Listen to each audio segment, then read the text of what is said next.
possível na Copa do Mundo. বিশ্বকাপ নিয়ে হেক্সা না পারলেও পানামাকে গুনে গুনে হেক্সা গোলে বাসালো ব্রাজিল। আর এমন জয় তুলে নেওয়ার পরে ম্যাচ শেষে উপস্থাপকের করা প্রশ্নের জবাবে ব্রাজিলের বিশ্বকাপ প্রস্তুতি, দলে থাকা নেইমার ও কোচকে নিয়ে কি বললেন ভিনিসিয়াস জুনিয়র, যা চমকে দিল সবাইকে। প্রিয় দর্শক, নিজেদের ঘরের মাঠে বিশ্বকাপের প্রস্তুতি ম্যাচে পানামার বিপক্ষে খেলতে নেমেছিল ব্রাজিল। আর এই ম্যাচে ব্রাজিল গোল বন্যায় ভাসিয়েছে পানামাকে। প্রিয় দর্শক, এই ম্যাচে মাঠে নেমে ম্যাচের প্রথম মিনিটে ভিনিসিয়াস জুনিয়রের গোলে এগিয়ে যায় ব্রাজিল। তবে এরপরে মাথিয়াস কুনহার গোলে, ফ্রি কিকে দুর্দান্ত করা গোলে সমতায় ফেরে পানামা।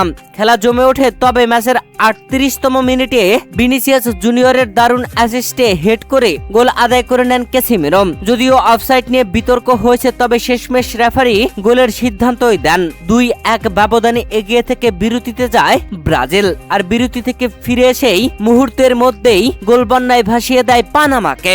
এ যেন গোলের রিপ্লে দেখাতে না দেখাতেই আরেকটা গোল।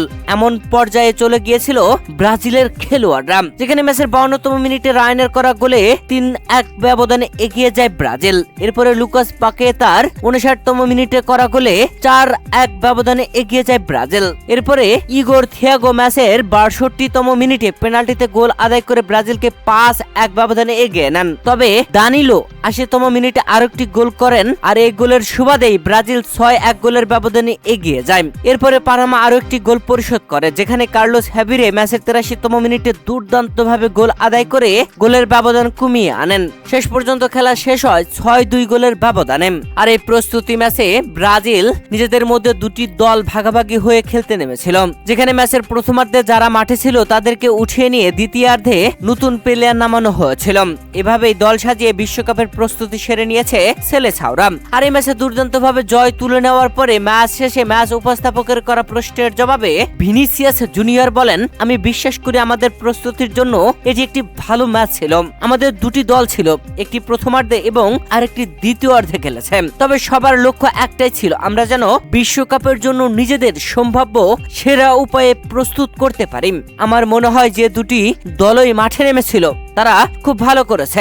আমাদের কোচ আমাদের কাছে যা চেয়েছিলেন আমরা তা মাঠে বাস্তবায়ন করতে পেরেছি। নিজেদের মাঠে মারাকানা স্টেডিয়ামে জয় পাওয়াটা সবসময়ই দারুণ। অনেকদিন পর এখানে খেলতে পারা এবং আবার গোল করতে পারা আমার কাছে সবসময় খুব বিশেষ কিছু। আমাদের সমর্থক ও পরিবারের সামনে খেলতে পারাটা দারুণ আনন্দের। আশা করি এই ম্যাচের ইতিবাচক শক্তি আমাদের বিশ্বকাপে ভালো করতে বাড়তি অনুপ্রেরণা যোগাবে। প্রিয় দর্শক, উপস্থাপক নেইমার সম্পর্কে জানতে চাইলে ভিনিসিয়াস জুনিয়র বলেন, নেইমার আমাদের সবার আদর্শ, সবাই তার সাথে খেলতে পেরে অত্যন্ত আনন্দিত।